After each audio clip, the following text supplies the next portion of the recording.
이스라엘이 있는 팔레스타인 지역은 비가 많이 오지 않는 건조한 땅이죠. 우리나라 같이 이렇게 비가 많이 우리나라도 요새 물 부족 국가라고 하는데 우리보다 훨씬 물이 부족한 국가가 팔레스타인 지역입니다.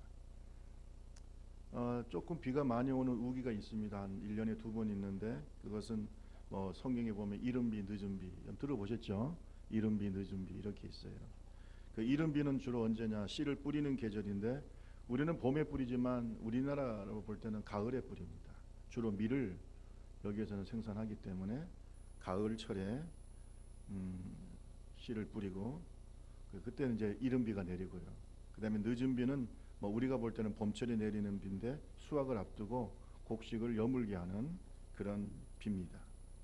그럼 나머지 기간, 여름철 나머지 기간에는 거의 비가 오지 않습니다.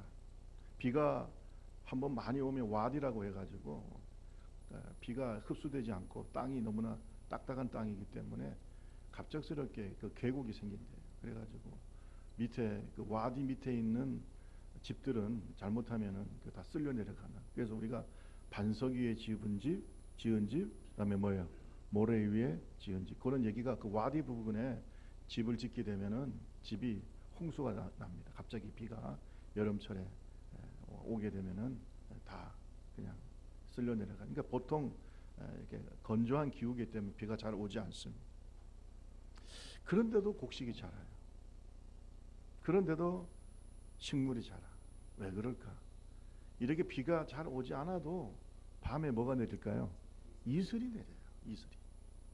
그래서 이슬이 내려가지고 식물도 자라게 하고 또 곡식도 자라게 하고 밤에. 그래서 이스라엘 지방에서는 그 이슬이 곡식을 성장시키고 또 식물을 자라게 하는 아주 절대적인 요소가 되는 것입니다. 밤에 이슬이 조용히 내리고 아침에 나가보면 풀잎마다 꽃잎마다 뭐가 맺혀 있어요? 아침 이슬이 영롱하게 맺혀 있는 모습을 많이 보게 되죠. 14장 5절 말씀 한번 볼까요? 14장 5절 호세아 14장 5절 시작. 내가 이스라엘에게 이슬과 같으리라. 아멘. 내가 이스라엘에게 뭐와 같으리라? 이슬과 같을 것이다.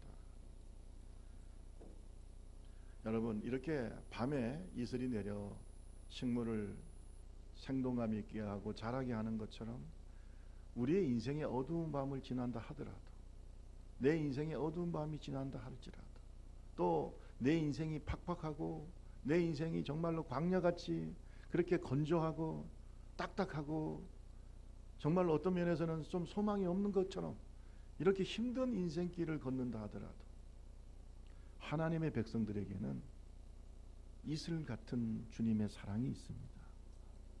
이슬같이 임하는 하나님의 은혜가 있다.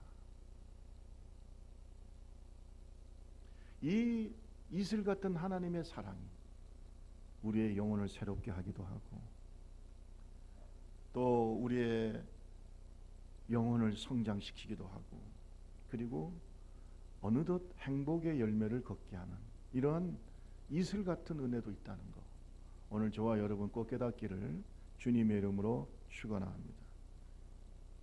아무리 우리 인생이 힘들어도 폭포수 같은 하나님의 은혜가 없다 하더라도 이슬같이 임하는 하나님의 은혜가 있다는 것도 우리는 잊어서는 안 되는 것입니다. 제가 좋아하는 노래가 있죠. 여러분도 좋아하는 노래가 있을 수 있죠. 있는데 제가 젊었을 때도 많이 불렀고 또 특히 청소년 때 많이 불렀던 노래가 양희은 씨가 불렀던 아침 이슬. 그거 부르면은 오빠 이런 소리 한 번씩 들었어요. 아침 이슬. 그래서 긴 밤 지새우고 풀잎마다 맺힌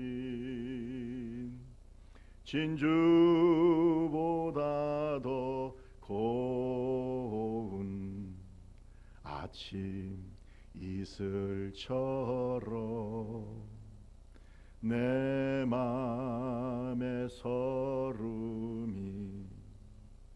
알알이 맺힐 때 아침 동산에 올라 작은 미소를 배운다. 이런 노래가 있어요.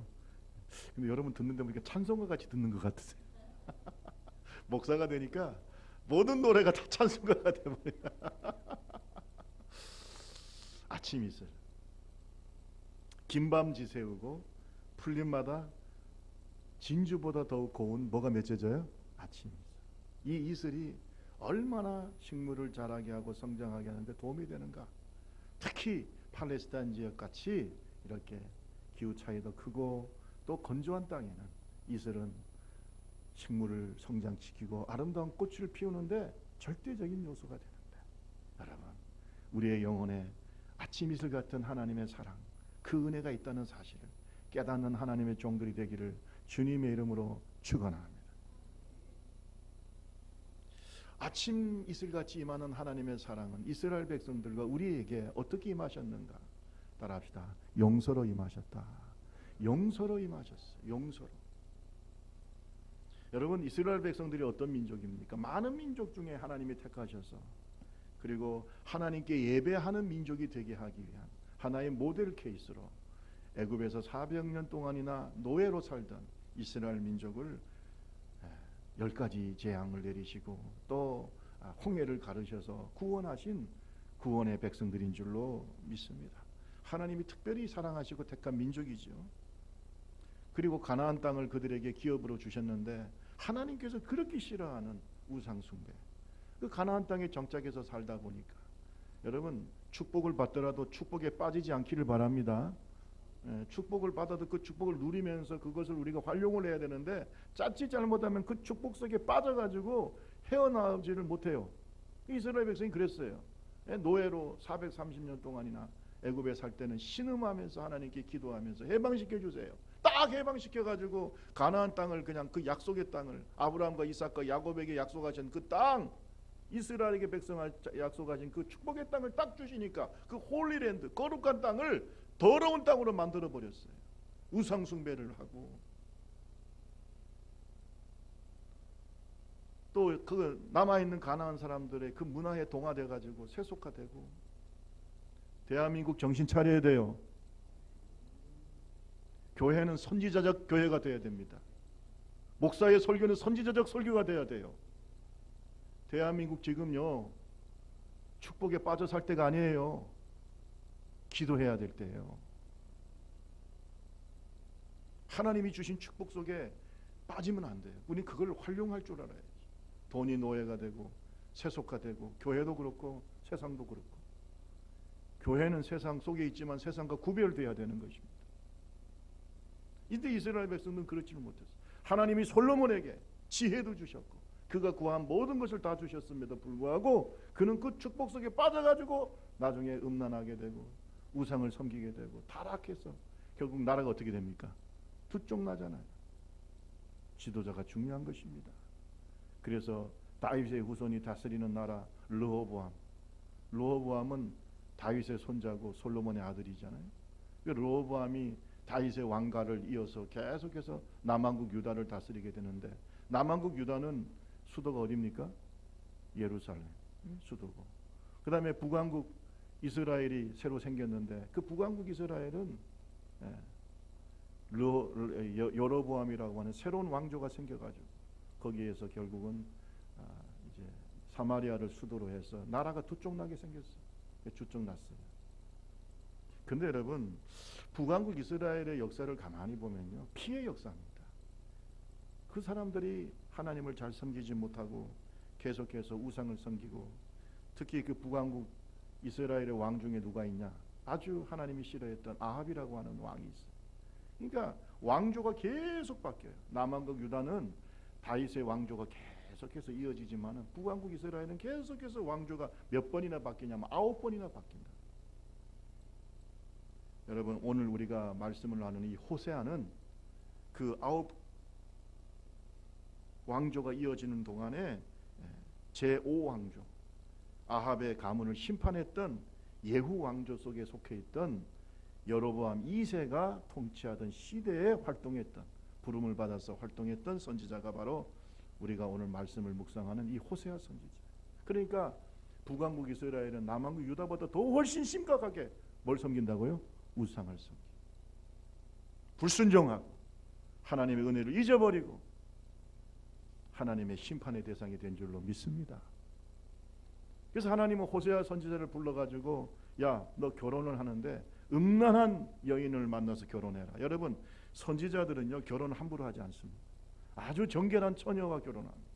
정말로 심사숙고해서 결혼하는 사람들이 옛날 선지자들이었어요. 그런데 하나님께서 호세아한테 야, 너는 음란한 여자를 만나서 결혼해라. 그 사람이 누굽니까? 고멜이죠. 그런데 하나님의 종들은 순종해야 되잖아요. 그래서 결국은 고멜과 결혼해가지고 음란한 자식 셋을 낳는다. 성경은 그렇게 얘기하고 있죠. 음란한 자식을 셋을 낳는데 그 세 아이들의 이름을 보면 그 속에 하나님이 이스라엘 백성들에 대한 하나님의 심판과 분노의 메시지가 다 들어있어요. 첫째 아들의 이름을 뭐라 지었느냐? 이스르엘이라고 지었어요. 이스르엘이라는 뜻은 뭐냐? 따라합시다. 하나님께서 흩으신다. 하나님이 흩으신다. 모으시는 게 아니고 뭐라고요? 흩으신다. 내가 너희를 흩어버리겠다.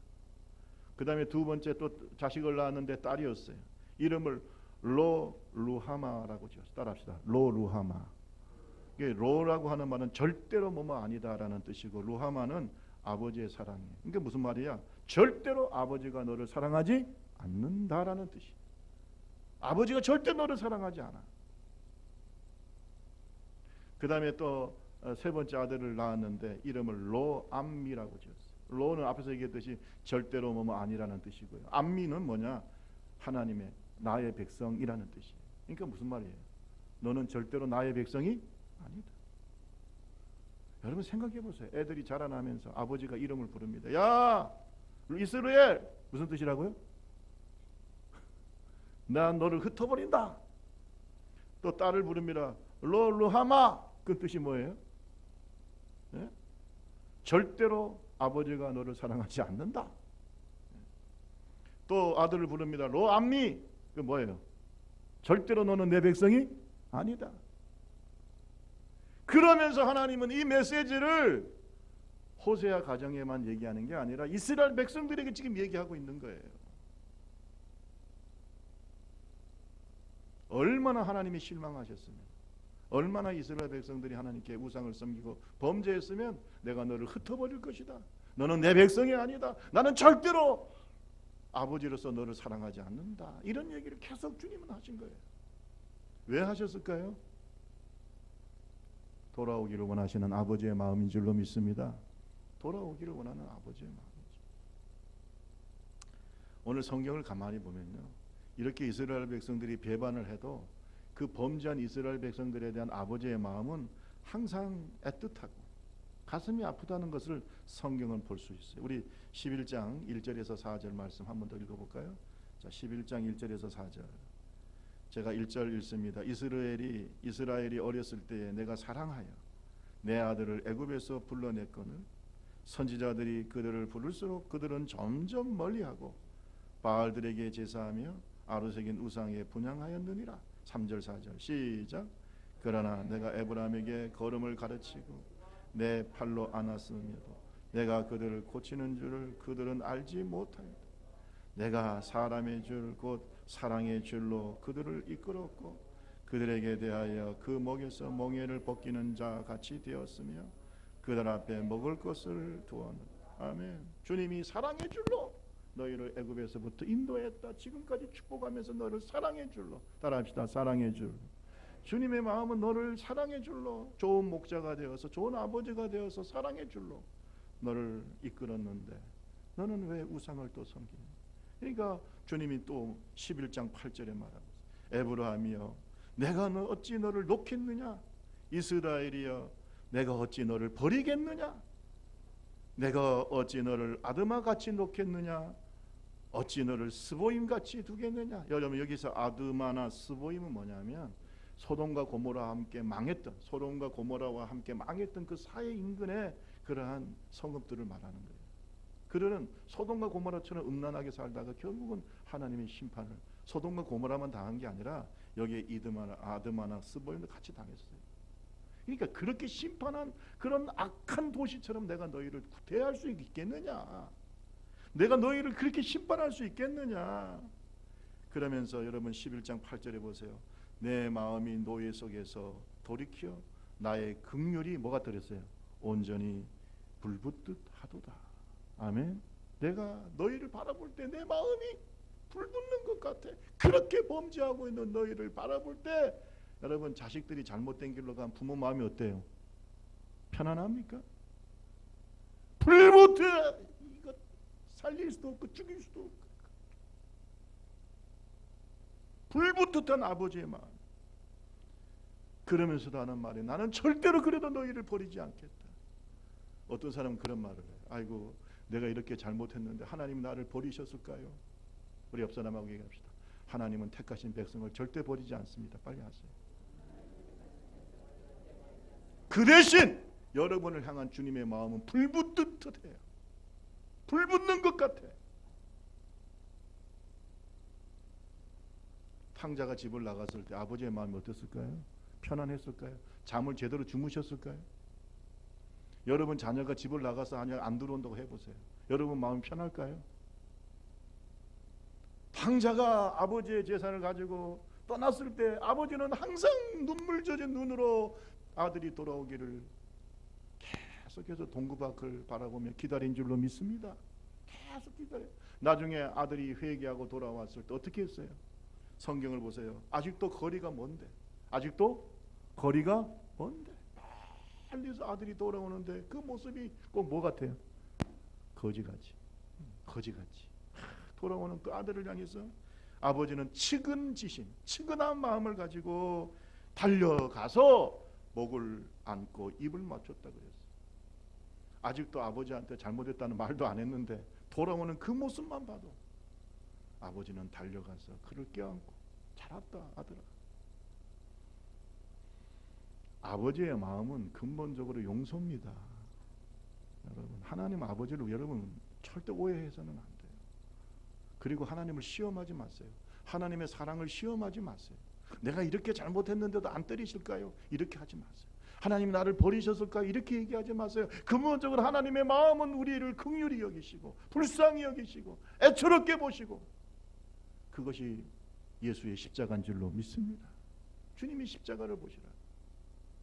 너희가 나를 먼저 사랑한 것이 아니라 내가 너희를 먼저 사랑했다고 주님이 말씀하고 있지 않습니까? 여러분 그리고 난 다음에 하나님은 이스라엘 백성들한테 이렇게 얘기합니다. 여러분 2장 1절에 보세요. 처음에 아들을 낳고 난 다음에 이스라엘이라고 했다. 또 뭐 로암미 루하마 이렇게 했다가 나중에 주님이 2장 1절 보세요. 2장 1절에 보면 뭐라고 얘기합니까? 우리 다 같이 한번 읽어볼까요? 2장 1절 시작. 형제에게는 암미라고 하고 너희 자매에게는 루하마라. 이게 무슨 뜻입니까? 로를 싹 빼버렸어요. 절대 아니다. 이제는 너희를 내 백성 암미라고 하겠다. 루하마가 아니라 이제는 아버지가 사랑한다. 아멘. 루하마. 따라합시다. 너는 내 백성이다. 크게 따라하세요. 너는 내 백성이다. 아버지가 너를 사랑한다. 그렇게 하나님께서 이스라엘 백성들에게 용서해 주시겠다는 주님의 마음이 이 말씀 속에 들어있는 줄로 믿습니다. 하나님은 근본적으로 우리에게 베푸시려고 하는 사랑, 그것이 바로 용서의 사랑, 그것이 십자가예요. 우리가 하나님께로 돌아오면 또 우리의 죄를 자복하면 우리 하나님은 우리를 향하여 이러한 불붙은 듯한 사랑 용서해 주시는 줄로 믿습니다. 하나님의 사랑을 의심하지 맙시다. 이것이 바로 우리가 힘들고 어렵고 인생의 팍팍한 길을 갈지라도 어떤 때는 우리가 주님을 떠나서 탕자처럼 다닐지라도 주님은 이슬같이 우리에게 임하신다. 이슬 같은 하나님의 사랑은 용서로 나타납니다. 돌아옵시다. 혹시나 주님 앞에 멀리 떠났다 하더라도 돌아가고 하나님의 사랑을 잊지 말고 하나님은 우리를 냉정하게 내치는 하나님이 아니라 돌아오기를 기다리고 용서하시는 하나님임을 오늘 저와 여러분 잊어서는 안 될 줄로 믿습니다. 두 번째로 이슬 같은 하나님의 사랑은 뭐로 나타나는가? 따라합시다. 회복. 회복으로 나타나요. 우리가 주님께 돌아왔어요. 탕자가 돌아왔어요. 탕자가 돌아오니까 뭐라 그랬어요? 하나님께서 야 너는 나의 재산을 다 탕진하고 나갔으니까 이제는 네가 말한 대로 내 노예가 되라, 내 종이 되라 그랬습니까? 아니죠. 아들에게 신발도 시키고 좋은 옷도 입히고 손에 가락지도 끼우고 그래서 어떻게 했어요? 아들의 신분을 회복시켜주죠. 따라합시다. 회복.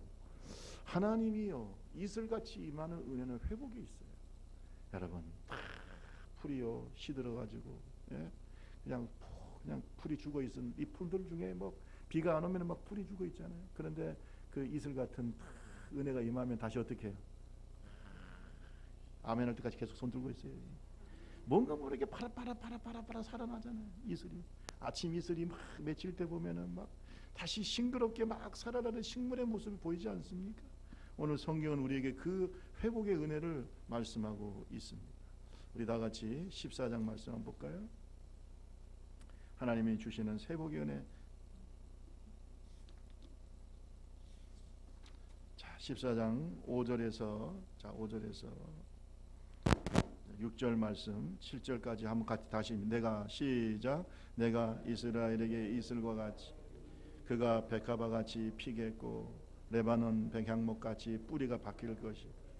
그 가지는 퍼지며 그의 아름다움은 감람나무 같고 그의 향기는 레바논 백향목 같으리니 그 그늘 아래 거주하는 자가 돌아올지라.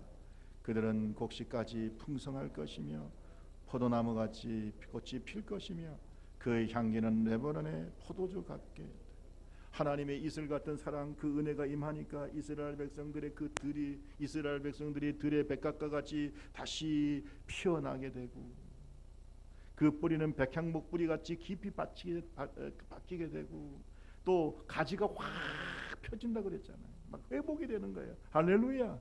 비가 안 와서 막 시들었다가 비가 오면 우리 교회 앞에도 보면 나무들이 있고 좀 식물이 있잖아요. 갑자기 막 메말라 있다가 비가 오면 어떻게 돼요? 살아나. 여러분 시들었던 우리의 영혼이 살아나기 바랍니다. 회복되기 바랍니다. 언제까지 그렇게 시들어 있을 거예요? 아침 이슬 같은 하나님 은혜가 임하기 바랍니다. 회복돼야지. 우리 옆 사람하고 얘기합시다. 하나님의 은혜로 회복되기 바랍니다. 빨리 하세요. 아직까지 이슬 같은 은혜를 맛보지 못했기 때문에 시들어 있는 거예요. 근데 여러분 시들었다고 죽은 것은 아니잖아요. 시들었을 뿐이에요. 죽은 게 아니에요. 그러니까 싹 살아나요. 지금 요새 우리 교회 보면 막 살아나는데 저는 느끼는데 여러분은 뭐 잘 못 느끼시는지 모르겠어요. 할렐루야. 살아나잖아요. 여러분 오늘 하나님의 이슬 같은 은혜가 내 영혼을 다시 생동감 있게 살리고 회복시키고 할렐루야. 하나님과의 관계 속에서도 그 은혜가 회복되는 역사가 나타나기를 주님의 이름으로 축원합니다. 향기가 레바논 백향목 같을 것이다. 떠나갔던 사람도 다 그 그늘로 어떻게 해요? 돌아온다는 것이 회복이에요. 기도가 응답되지 않는 것은 우리의 죄 때문이에요. 주님이 말씀하십니다. 여호와의 손이 짧아서 구원하심도 아니고 여호와의 귀가 어두워서 둔하여서 듣지 못하심도 아니고 오직 너희 죄악이 너희와 너희 하나님 사이를 갈라놓았다 그랬어. 따라합시다. 죄가 하나님 사이와 나 사이를 어떻게 해요? 갈라놨다. 하나님과 나 사이를 죄가 갈라놨어. 그러면 어떻게 돼? 이 죄의 문제가 해결되면은 기도가 회복이 돼요. 찬송이 회복이 돼요. 그러니까 여러분 꼭 기도하세요. 하나님 회개합니다. 내가 주님께 돌아가기를 바랍니다. 아침 이슬 같은 은혜가 임하기를 바랍니다. 임하게 되면요 그때부터는 회복이 되는데 가장 큰 축복이 기도가 회복이 되는 거죠.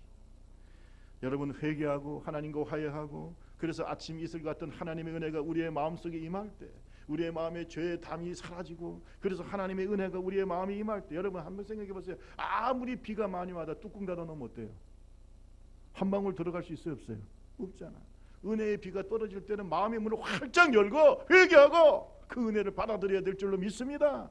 말씀을 받아들여야 될 줄로 믿습니다.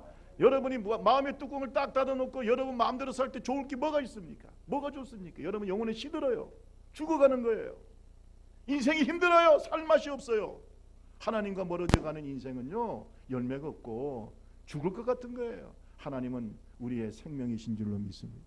아침 이슬 같은 하나님의 은혜가 임해야 된다는 거예요. 마음의 문을 활짝 여세요. 그 아침 이슬이 내 마음에 임하도록, 말씀이 이슬같이 임하도록, 하나님의 은혜가 이슬같이 임하도록 마음의 문을 활짝 열어요.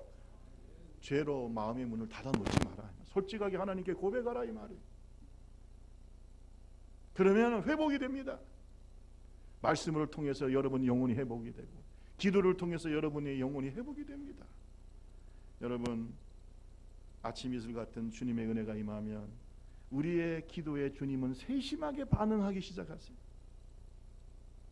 주님의 능력의 구원의 손이 임하게 되는 것입니다. 하나님의 귀가 작은 우리의 신음 소리에도 응답하시고 귀를 기울이고 역사하시는 것입니다. 그리고 우리를 사랑의 눈으로 보고 계시는 줄로 믿습니다. 그것이 내 영혼이 느끼게 되는 거예요.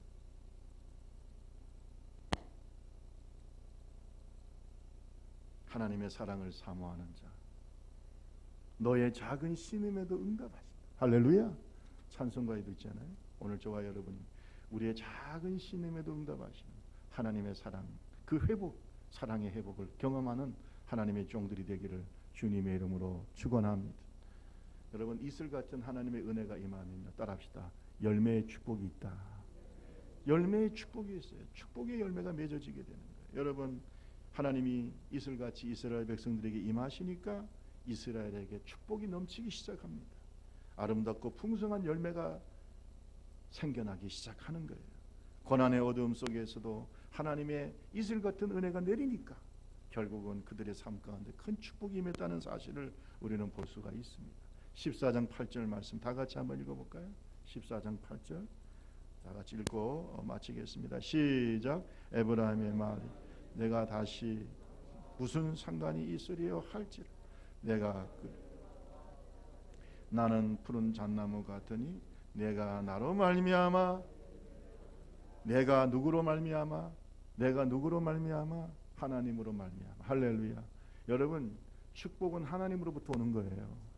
우리가 마음의 우상을 버리고 회개하고 하나님께 돌아오고 은혜가 회복이 되면 그때부터는 그 축복이 누구로부터 와요? 하나님께로. 여러분, 우리는 포도나무, 예수님은 포도나무고 우리는 뭐라고 그랬어요? 가지죠.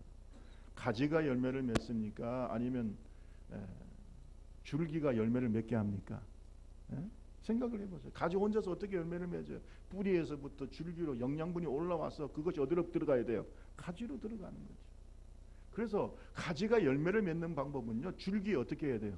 딱 그 포도나무 줄기에 붙어 있어야 되는 거예요. 떨어지는 그 순간에 가지는 아무것도 아니에요. 여러분, 내 힘으로 살 수 있는 것 같습니까? 내 힘으로 살아요? 내 힘으로 축복받아요? 내 힘으로 열매 맺어요? 저는 여러분한테 말씀드립니다. 하나님이 주시지 않는 축복은 축복이 아니에요. 그것은 축복을 가장한 저주일 뿐이에요. 그 축복 때문에 영혼이 망하는 것입니다. 여러분 잘 들으세요.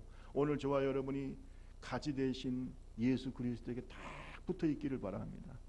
그로 말미암아 복을 받아요. 따라합시다. 예수님으로 말미암아 하나님으로부터 복을 받는다. 그게 진짜 복이라 이 말이에요. 하나님으로부터 받는 복이에요. 내가 우수함과 다시는 무슨 상관이 있으리까? 이렇게 이스라엘이 회개하고 주님께로 돌아올 때 주님이 말하기를 네가 나로 말미암아 열매를 얻으리라. 풍성한 삶의 열매, 축복의 열매, 은혜의 열매, 기도응답의 열매, 영혼 구원의 열매. 우리 좁은길 교회도 예수 그리스도에게 확 붙어 있어야 돼. 절대 떨어지면 안 된다. 너희가 내 안에 거하라. 나도 너희 안에 거하리라. 가지가 포도나무에 붙어 있지 않으면 스스로 열매를 따라합시다. 스스로 열매를 맺을 수 없다. 열매를 스스로 맺을 수 있냐 이거요. 여러분 스스로 열매 맺을 수 있냐고. 그건 열매가 아니라고 그랬잖아요. 주님으로부터 오는 열매가 돼야 돼요. 할렐루야. 그 열매가 진짜 하나님이 주시는 축복의 열매예요. 영원한 열매예요. 그러나 나를 떠나서는 너희가 아무것도 할 수 없다. 따라합시다. 나를 떠나서는 너희가 아무것도 할 수 없다. 단지 던져져서 불에 사를 뿐이다. 그러나 너희가 내 안에 거하고 내 말이 너희 안에 거하면 무엇이든지 원하는 대로 구하라. 그리하면 이루리라. 그리고 너희가 열매를 많이 맺어 하나님께서 영광 받으며 너희를 내 제자라고 하리라. 이게 주님의 말씀이에요. 여러분, 열매 맺읍시다. 축복의 열매는 아침 이슬같이 임하는 하나님의 은혜 속에 있어요. 그 하나님의 은혜를 누리면 나도 모르게 하나님이 주시는 풍성한 열매가 하나님으로부터 오게 되고, 그 모습을 보고 사람들이 당신은 진짜 예수쟁입니다, 당신은 진짜 예수님의 자녀입니다, 예수님의 제자입니다, 하나님의 자녀입니다, 이 교회는 진짜 교회입니다. 열매가 있어요. 하나님이 주시는 신령한 열매, 은혜로운 열매. 할렐루야. 그 열매가 풍성해야 되는 거죠. 뭐 열매가 여러 가지가 있겠죠. 이 마이크 손 좀 봐야 되겠어요. 이래 가지고는 안 됩니다. 그래서 이 열매가 많이 있어요. 많이 있는데 뭐 기도의 열매도 있고 전도의 열매 있는데, 저는요, 우리가 하나님이 주시는 큰 축복의 열매 중에 가장 큰 열매가 팔복이라고 생각해요. 동의하십니까? 하나님이 약속하신 팔복, 8가지 예수님께서 약속한 열매 있지 않습니까? 축복의 열매. 심령이 가는 자는 뭐가 있다고 그랬어요? 복의 열매. 뭐가? 천국이거든. 애통하는 자는 위로를 받을 것이고, 온유한 자는 땅을 기업으로 받을 것이고, 의에 줄이고 목마른 자는 배부를 것이고, 긍휼히 여기는 자는 긍휼히 여김을 받을 것이고, 마음이 청결한 자는 하나님을 볼 것이고, 화평케 하는 자는 하나님의 아들의 일컬음을 받을 것이고, 의를 위하여 박해받고 핍박받는 자는 천국이 그들의 것이다.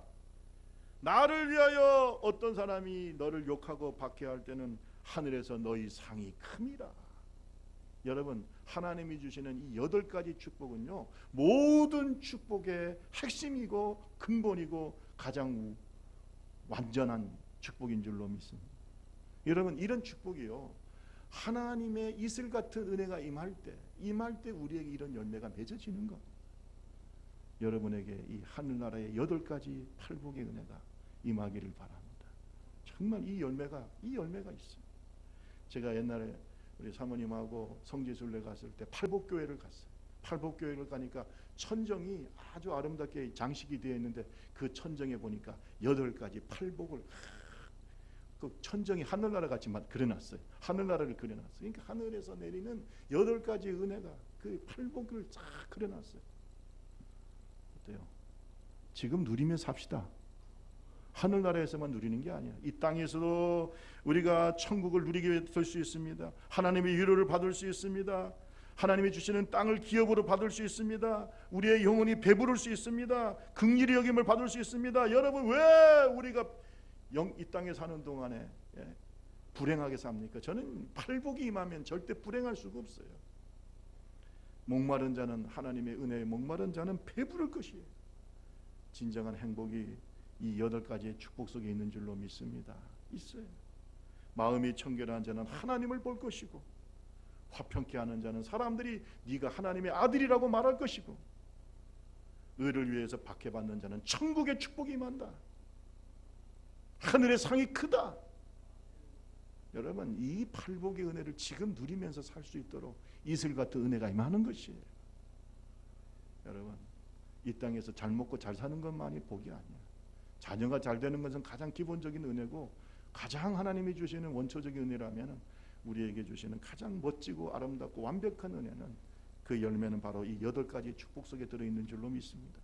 여러분, 꼭 기억하시고 아침 이슬같이 임하는 하나님의 은혜 속에서 이 축복을 누리며 살아가는 하나님의 종들이 되기를 주님의 이름으로 축원합니다. 폭포수같이 떨어지는 주님의 사랑도 있고, 억수같이 쏟아지는 여름 장맛빛 같은 주님의 사랑도 있어요. 처음에 은혜 받을 때 강력하게 바울 사도처럼 그런 은혜를 받아서 평생 감격하면서 살면서 헌신하는 분들도 있고, 또 그때 큰 은사를 받아가지고 능력을 행하면서 사는 사람도 있지만, 고난의 길을 걸어가면서 힘들고 어려울 때 우리의 영혼을 어루만지시고, 우리를 새롭게 세우시고, 우리를 용서하시고, 우리를 회복시켜 주시고, 그리고 나도 모르게 풍성한 축복의 열매를 맺게 하시는 이슬 같은 하나님의 사랑도 있다는 걸 잊어서는 안 될 줄로 믿습니다. 이슬같이 임하는 하나님의 사랑, 그 사랑이 저와 여러분과 우리 교회 가운데 임하시기를 주님의 이름으로 축원합니다. 우리 다 같이 찬양 19장 한번 찬송합니다. 왜 나만 겪는 고난